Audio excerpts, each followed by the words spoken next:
Benarkah es bikin si kecil kena bapil? Ternyata wibu yang ngomel kalau si kecil minum es itu nggak salah loh. Meskipun minum es nggak secara langsung bikin bapil, tapi es yang nggak higienis bisa membawa virus atau bakteri penyebab batuk pilek.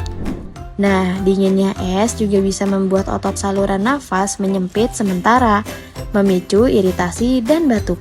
Selain itu, konsumsi dingin saat daya tahan tubuh lemah bisa menurunkan pertahanan dan memudahkan virus masuk. Kalau udah begini, si kecil harus minum madu gomandel.